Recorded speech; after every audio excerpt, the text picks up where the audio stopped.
Well, it is the start of another very exciting weekend ahead. It is standalone this afternoon. We are in Gqeberha. Unfortunately, the elements have intervened and we've had to change the surface to the polytrack. And then, of course, it's all eyes on Greyville tomorrow. Hollywood bets Greyville as we witness the renewal of the Daily News at 2000 at Grade 1 and also the Woolhavington as well as the third of our features, and that is the Lonsdale.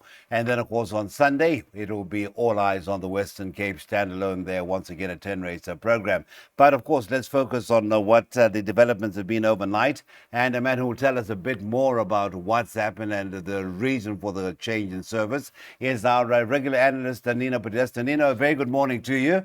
And it's, of course, seen a lot of scratchings come through the change of surface. Yes, good morning, Cecil. Apparently, the inconsistency of the track has forced them to change it to the poly, and a lot of horses have been withdrawn because of the change of surface. Okay, but let's hope that doesn't diminish from what could be still a decent day's racing. Well, let's just talk about race number one as we get into that bipot. Race number one, Muzi Yeni gets a ride on a horse that brings, obviously on paper, the best form in the race by virtue of having a run behind a horse that is still unbeaten, and some reckon now one of the better 2-year-olds in the country, let alone a PE, and that is Another Dancer for me. Where would you rate that in your selections as far as number 2 is concerned? Well, Cecil, to be honest with you, I thought she could run in the back end of the Trifecta and Quartets, to be honest, because I make number one very hard to beat, Danish Dynamite. Yes. The half sister to My Best Shot by Yes. Gypsy Madonna. Mm-hmm. She's going to love the extra 200, and with Gavin Larina now riding it, I know she's pulled a tricky draw at 9, but I made the only danger number 6, Sylvan Mistress, and that's drawn 7. So I'm sure we'll survive the bipod with Danish Dynamite, and I've elected to banker this in the first leg of the bipod. Good enough for us. There's 2 bankers at the start of the bipod, and they bank it to round it all off, and all the ones. Danish Dynamite, Wild Applause, and In a Race, and number 6. The last of those bankers comes through, and it's Santa Claus number 1. Mercantor, who certainly resettled very, very nicely indeed. This will be a 4th run in the province. That's an outlay of 30 Rand to Nino's bipod suggestion. Well, there's been an additional scratching to race number 2 due to the change of surface, and that is the first time number 8, Bossy Lady. We had 3 scratchings overnight, and they were the 2 Clever Candy, the 4 Gold Quest, and the 7 Winter in Paris. So we're now left with the field of 7 runners. Now, this is the first leg of the PA Maiden Plate. It's over the 1,200 meters. The odds-on favorite in the form of Mr. Bjorn Nielsen's number 1, Wild Applause from the Justin Snade stable, comes through with some very, very, very solid form from the Western Cape. And I dare say that is one that you can't see being beaten. I see it was, of course, your banker in the second leg of the bipod. No doubt your banker in the PA.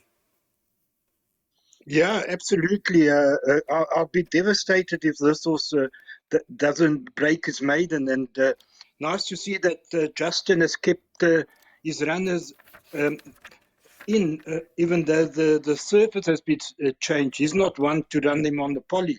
So that tells you a lot. The Cape form should be much superior and far too strong for this field, Cecil. So a very confident selection. The second and third could go to number 5, Dancing in Winter, and number 11, Star of Elena. Okay, so that is the one, a confident banker. We had that one banked in leg number 5, which was leg 6 of the bipod. And in leg number 7, penultimate race of the afternoon, number 4, Gimmy's Lassie. Surprise, surprise, Nino, and his Gimmy's Lassie is that the banker in a race number 7. And again, affordable outlay of 150 Rand percentage-wise. You're looking at 15 Rand for a 10% stake in that PA. 1335 sees the running of the third of 8 races on what is now relocated meeting to the polytrack at Gqeberha's Fairview Racecourse. Scratchings, well, we've got the 2 Pyro Edition, the 3 Global Chief, and the 9 Elusive Black. And interestingly, The only scratching that has been affected by the change is the 2 Pyro Edition. Now, Gavin Arena will not be taking part in race number 3. He, in fact, primarily has gone to the Eastern Cape to deputize for the medically indisposed Mr. Craig Zaki. This is, I think, a third or fourth meeting that Craig misses. We really wish him a speedy recovery. He was really riding the crest of a wave. But back to the Pick 6 business. 2-year-old number 14 at that form line once again. What can you say? Royal Kingdom, Kelly Mitchley, Mr. PJ Moore, and Kelvin Abib. Anything to trouble them as far as the finish to race number 3 is concerned? Cecil, only the Cape Raider, or the horse that's gone from Cape Town. I think it was with Dean Kennemeyer in Cape Town, and now it's gone to Alan Greef. I see the tongue tie goes on. The Cape form is not bad, and he's well drawn at number 3 with Richard Fourie. I make that the only danger to number 14, Royal Kingdom.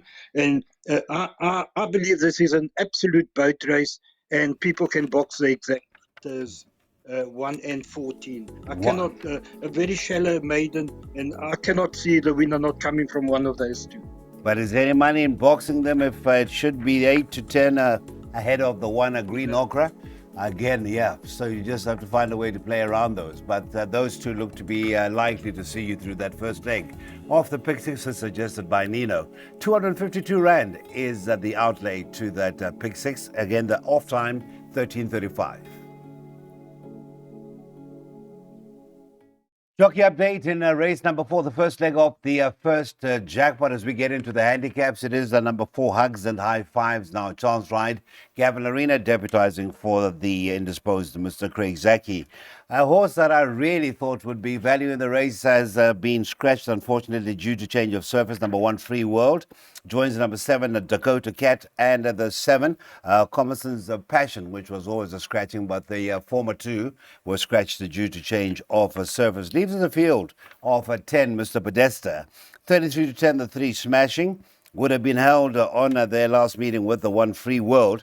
Where does that rank as far as your ratings are concerned? You've got the poly track, and looking at the poly form, 2 wins out of, in fact, 1 win on the poly course and 1 on the turf. So shouldn't have too many fears changing surface.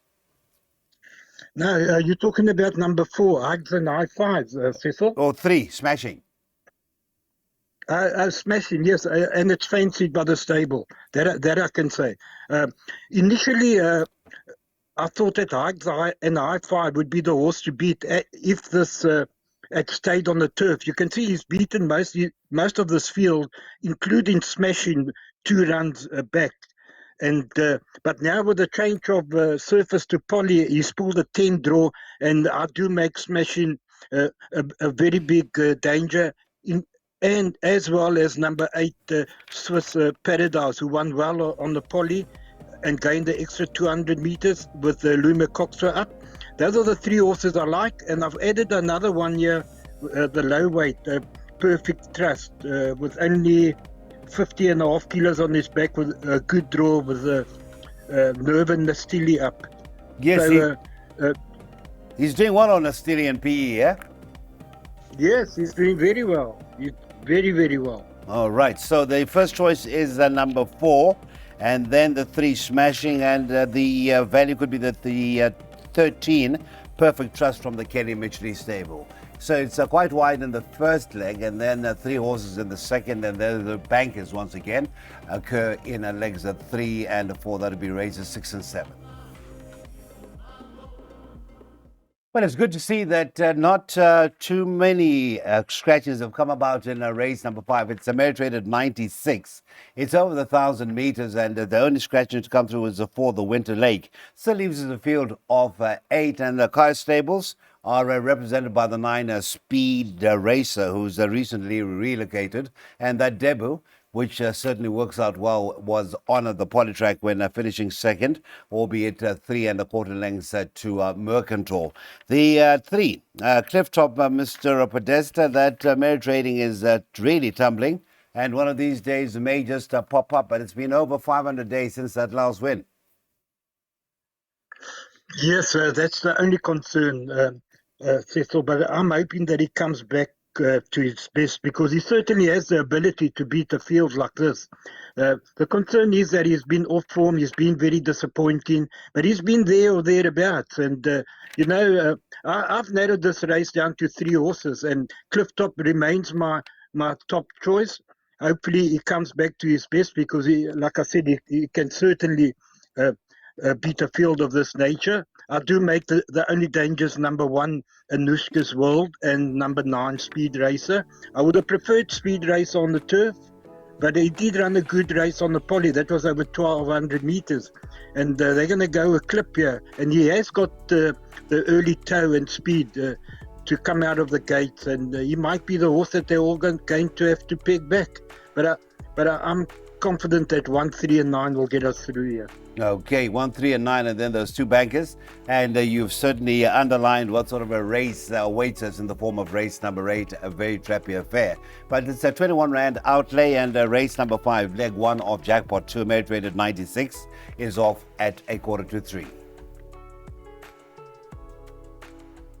Right, we've got a couple of features on the card. The long-standing Fairview 1400. It is a non-black type. It's over the 1400 meters. And good news indeed. No scratchings to race number 6. Let us just refresh.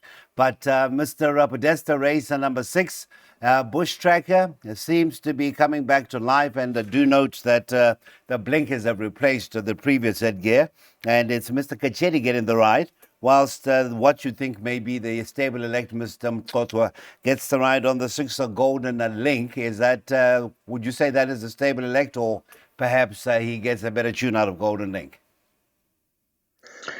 I'm quite surprised at the jockey bookings, Cecil. I would have thought that from a 1 draw, Louis Macoxa would have elected to ride the Bush Tracker because he's got the better form as well. But be it as it may, he's on the Golden Link. But in saying all this, I think Mercantor is one of the better bets on the card, for me anyway. I think he's going to take a power of beating. The 1400 is not going to be a problem, I don't think. And the way that he won last time out suggests that he's going to be even better over the 14 and on the breeding as well, on the mother side, being by Western Winter. I make the only danger number 3, Silver Falcon, but I think they're going to struggle to beat Mercantor. So a confident selection, and also being confirmed by the stable. They do like it, and I'm quite happy to bank Mercantor in the pick six. Thank you very much. And it's really nice to see that there is a sturdy and a very powerful group of owners who are supporting PE racing in the form of Mr. Peter Moore. You've got the AWSM, and now you've got the Kai Stables. In fact, they've been around quite a while as well. So racing looks in a very good state in the PE. It is Mercantor in the colours of Mr. Peter Moore, who is given, or PJ Moore rather, that is given the thumbs up by Mr. Podesta, as is confident and better bet on the card in race 6. Right, so in race number 7, a Mythical Dream was scratched yesterday. The 12 Happy Holly has been added to the list of scratchings. So numbers 9 and 12 are out. That leaves us a field of 12 for the 2025 renewal of the listed Millwood Stakes. Is over the 1,000 meters, and 3 Rocks looking to get back to winning ways. Doesn't seem to really, in my limited view or knowledge of 3 Rocks, seems to be a better horse on the turf rather than on the poly, but I'm sure you'll put me to right there, Mr. Podesta. Yeah, no, I think he's won on the poly and the turf. I do believe that he is better on the turf over the 1,000 meters, but he's been disappointing, and you can't actually see him turning the form around on the last run with Gimmy's Lassie. In saying that, I am disappointed that this race has gone to the poly, because had it been on turf, I would have made Gimmy's Lassie even harder to beat, which I still make him the horse to beat. But I would have preferred him on the turf, because he does lose a bit of ground and he comes from off the pace, and he can't give too much away on this fast poly track. So Gavin Larina is going to have to be very alert, make sure he gets out of the gates on terms, and then he'll be hard to beat. Have a look, You got the two Cape Raiders, Kailami Girl. I think she would be better on the turf. And Trip to Maputo, I think the 1,000 is too short. You've got Women of Power that's drawn 12. I can't see her reverse the form with Gimmy's Lassie, nor can I see Ellerix reverse the form with Gimmy's Lassie. So for those reasons, I'm taking my chances. I might be wrong. The only concern is the Polly, the 1,000. I wish it was 1,200. But I'm going to stick with my original selection, Gimmy's Lassie, even though it's gone to the Polly. Gimmy's Lassie, we've seen it bank it in every exotic that Nino has suggested as far as having the inclusion of race number 7 is concerned. Last leg of Jackpot 1, the pick 6, and the place accumulator. It is a banker number 4, Gimmy's Lassie, looking for win number 5 from 29 outings, as he suggested. Gavin Arena once again deputizing for Mr. Craig Zaki. We're now going to bring the curtain down rather on the meeting at Fairview now on the Polly, and pulling the curtain down will be race number 8. Now this is a very trappy next Fairview race meeting Friday the 30th. It's a Fillies and Mares 72 and is over the 1,600 meters. 1 Sun Spectacular at the 2 share for me, and the 5 Volare e Mambo are all scratched. 1, 2 and a 5. Gavin Arena deputizes for the last time this afternoon on the 4. Could it be? For Craig Zaki, we really wish him well. And that is teaming up with Gav Smith and the AWSM Racing, nominee Mr. Chatter. Right, Mr. Podesta, that penultimate run by what is your current favorite, Courageous, to be partnered by Richard Free once again, was on the Polly over the 1,400 meters. But what is really, really eye-catching, yes, it was a race quite weaker than this in terms of grading, but flew up. That last 400 to finish was really eye-catching. And I think the 1,600, if reproducing that sort of run, would just be up its street. Yes, probably will, Cecil. I mean, that the second last run behind Colorama was a good run. But I think this is a trappy race. With the scratching of Volare Mamba now makes it even more so. I've got a bit of a shrewder here, and I can't believe the price of 14 to 1 on a horse called Such a Life with Louis McCoxwell up. Drawn 2 and the blinkers, note that the blinkers go on. I think that's a massive run at a good price. But I would suggest we load up here, because could it be with Gavin Lerena up, could also win. Concerto, penultimate run, beat State, or dead heated with State Secret over course and distance. Lost 4 lengths at the start last time out. That could cause an upset in the green zone. You can't leave Justin Snaith out. And Courageous. So load up. I don't like this race. I think the value could be Such a Life. So a nice each way strike on the 7th Such a Life is what you suggest. Yeah, I would do that. Yes. Right, and of course the box swing is 5, 7, 9 and 11. Please note that recently scratched is the 5 Volare Mambo. So you're left with 7, 9 and 11 as possible swing of contenders there. And for 10 times, I think you're going to be paying 30 Rand. So that gives you more value as far as the outlay is concerned. That's been a look at our Polytrack meeting that is on at Fairview. Gqeberha is where we head to this afternoon. A couple of features. 12:25 is the first of 8.